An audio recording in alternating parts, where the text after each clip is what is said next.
Oh, hi there. Yeah Yeah Beebiss 1 is, in my opinion, the most enigmatic lost video game. It's so mysterious, it's often compared to completely fake games like the legendary Polybius or even K-Croc. This is because for other lost games, we might know the developers, publishers, we might have screenshots or even tech demos. But for Yeah Yeah Beebiss 1, all we have is this: a series of advertisements in the late 80s from two completely separate companies. This is the story of how one seemingly nonsense name turned into one of the most perplexing, grueling, overanalyzed searches in lost media history. This is the search for Yeah Yeah Beebiss 1, the longest unsolved video game mystery of all time.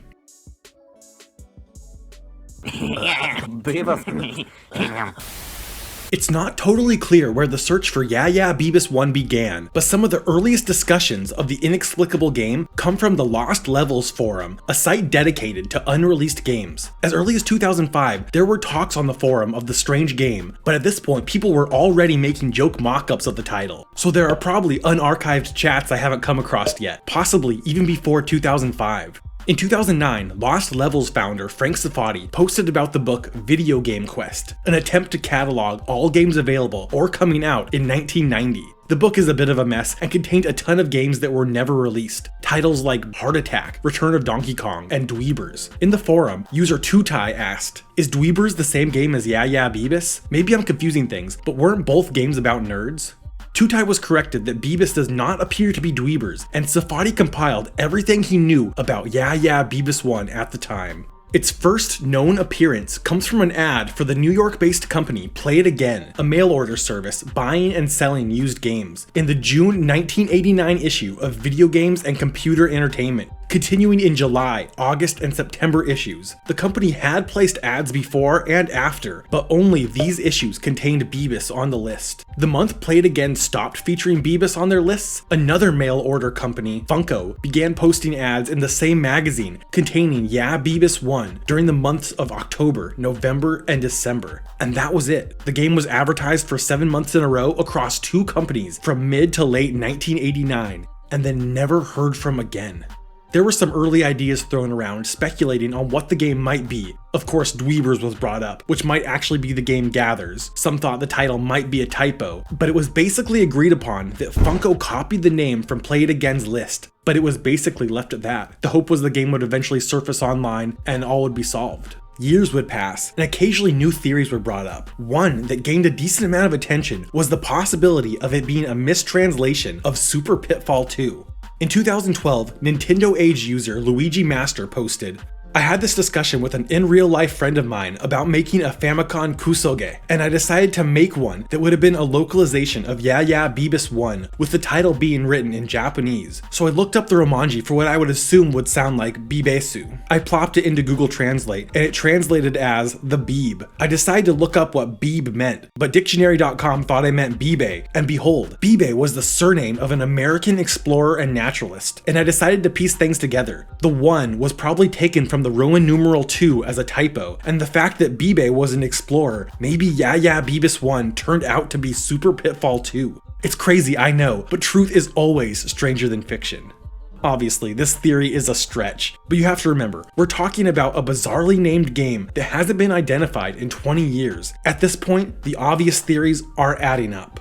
Some of these less sexy, almost anticlimactic theories that were proposed around this time include the game being a placeholder, that Beebiss is nothing more than an entry to fill up blank space in the last column of Play It Again's list. This does not seem likely to me. Making an ad like this on a computer in the 80s would have been substantially more difficult than it is today, but I would think it would be easier just to change the spacing, text size, or reword parts of the ad, rather than making up a fake game with an insane title.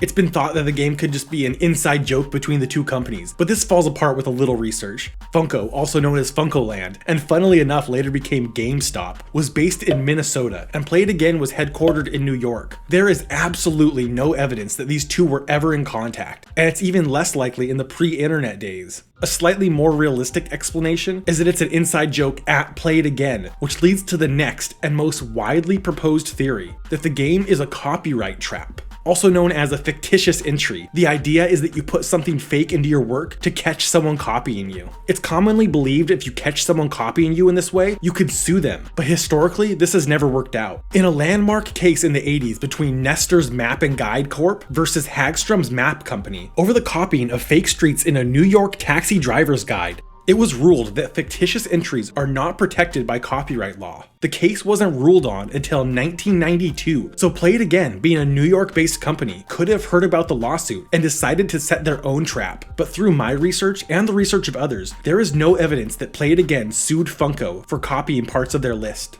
Since there was likely no legal action taken, it's thought that Play It Again knew their list would be copied and put a joke game to embarrass others who copied it. This is kind of backed by a few lines in the ad. In Play It Again's list, they offer a 10% discount if they can't fulfill a game. If Play It Again received an order for Beebiss, they could just say it isn't real and give the discount. But if Funko got the order, they wouldn't know what to do and would just have a frustrated customer. The line, "not responsible for topographical errors," also backs up this theory, showing Play It Again knew there were mistakes. Let's talk about these mistakes, because Lord, there are a lot of them. First of all, Yeah Yeah Beebiss, which itself may be a typo, is alphabetized wrong, placed between WrestleMania and Xenophobe rather than Xevious as it should be. Being misalphabetized is often pointed at as proof the game is intentionally fake, but there are other games that are in the wrong place. RoboCop is before Roadrunner, Burger Time is 3 entries away from where it should be, and Battlefield Napoleon is before Bases Loaded. There are so much more, but while we're on the topic of Battlefield Napoleon, not only is Napoleon spelt wrong, it's likely meant to be a localization of Napoleon Senkai that was never released in the US, and there are a ton of games on this list that were never released in the US, or just arcade games that were never ported to home consoles. Which brings up another major flaw in this list. These mail order services are meant to be for used games. They pay you for your used cartridges and resell them. But there are games on this list that were never released. Games that couldn't have been sold to customers, not to mention bought used by the company. And there are just a ton of them. Chesterfield, which there's a space when there shouldn't be, it was never released in the US. The Price is Right, which was cancelled. Return of Donkey Kong, which again was cancelled. And Zombie Master, which might be a cancelled localization for Zombie Hunter. I went through to try to find all of them, but there are probably even more. There are just so many. If there weren't already enough mistakes, there are other games on the list besides Yeah Yeah Beebiss that just don't exist. A game called Hulk Hogan, which is probably just WrestleMania since Hulk Hogan is featured so prominently on the box art. Cara Cresta, which is probably just a typo for Terra Cresta, which does show up on the list. And the game Hector Vector, another perplexing entry that might be Starship Hector or even Stack Up since it has characters named Professor Hector and Professor Vector. So the lists created by Play It Again were very flawed, and this could mean a few things for Yeah Yeah Beebiss 1. That's an unreleased project, a game that never made it to the US, or a weirdly translated Japanese release. Which brings us to the most favored and widely accepted theory on Yeah Yeah Beebiss 1. Popularized by Lost Media legend L Supersonic Q in his 2016 video on the subject, the theory suggests that the game is a translation of Bandai's 1989 game Rai Rai Kyonshi's Baby Kyonshi no Amida Daiboken. The theory is that Rai Rai, which means come come or come on, could have been interpreted as yeah yeah, and that Baby could be misread as Baby 1. This is because the last character in Baby in Japanese script is the same character as the number 1, which could have led to the mistake of Baby 1. Baby was then written by the Japanese translator as Beebe, the literal English translation of the first 2 characters in the word baby. And from there, the translator made it plural and came up with Beebiss, which somehow became Beebiss. Though the theory has some leaps that can't be clearly explained through speculation alone, it seems widely agreed upon that it's the most satisfactory answer, considering Rai Rai Kyonshi's never made it outside Japan and never received an official English title. The conjecture is further strengthened by the game being made for Bandai's Power Pad, a kind of precursor to DDR's Dance Pad, of which Rai Rai is the last game the company made for the accessory. Other games that use the device were localized outside Japan, so someone could have assumed Rai Rai was going to be localized, or that there were plans for a translation that just never happened, but it still made its way to an upcoming games list. And for years, this is where the search ended. People had an answer that, while never proven, was enough to cause the search to calm down. It was still talked about occasionally, and even got an article on Kotaku, but nothing new was found, and it seemed no one was exploring new leads. But all of that changed on March 27th, 2021, when user That Gaming Asshole posted on the Lost Media Wiki forums suggesting a theory so out there that it would reignite the search. They suggested that Beebiss could have been a mistranslation of Yo Noid, the 1990 game featuring the Domino's pizza mascot, the Noid, infamous for being the cause of a mentally ill man with the same last name to hold Domino's employees hostage. The idea is that translators were tasked with the game Yo Noid and asked what is Noid. They were told it was a pizza mascot and either misheard or misspelled pizza as Beebiss. They interpreted the Yo as Yeah Yeah, and the exclamation point at the end of Yo became 1, resulting in Yeah Yeah Beebiss 1. The theory was met with skepticism, and after pages of forum posts suggesting games like the unlicensed Taiwanese title Mi Hu Che, Euphoria the Saga, a Beatles parody game, the title Baby Boomer, numerous baseball titles like Yakuban, and vehement denials of it being a copyright trap, users began to look into Play It Again and Funko, deciding to reach out to company heads and employees to see if they could shed some light on the mystery. After some digging, they found YouTube videos posted by user Douglas Brown of old Funkoland employee tapes. Brown, a former Funkoland employee, suggested the team contact Andy McNamara, the former editor-in-chief at Game Informer, who previously worked for Funkoland. Andy responded to the team's inquiries and said that the lists were compiled by the company's owner, David Pomage, by looking at what was available on the market at the time. Through some more digging, they also identified the founders of Play It Again as Bob Schwartz and Neil Levin, back when the company was called Forest Hill. And in May 2021, veteran of the Yeah Yeah Beebiss search, Stinter Galactic, was able to get in contact with Neil, who it turns out left Forest Hill before it became Play It Again. During a phone call with Levin, he confirmed that Bob Schwartz would use fake games as a copyright trap, even claiming that it was common practice. When talking about Rob Schwartz, he said he was a character, but that he hadn't spoken to Rob since the 80s and had no way of contacting him. And this is where the search is at today. For years, most had settled on the fact that Yeah Yeah Beebiss 1 is just a bad translation of Rai Rai Kyonchi's, but this testimony by Neil has cast some serious doubt that the game is even real. And for many, the mystery is once again in limbo. No one has found a way to contact Robert Schwartz or if he's even still alive. But the discussions on the forum have led to some other potential leads. Based on conflicting evidence, Funko started their ad campaign in either March or September of 1989, but ads before October have never been found. If uncovered, they may have additional hints on the mystery. And one minor detail that's gone unnoticed for 30 years is that the unmade title, Return of Donkey Kong, appears and disappears from Play It Again's ads at the same time Yeah Yeah Beebiss 1 does, appearing in the June through September editions and at the same price too.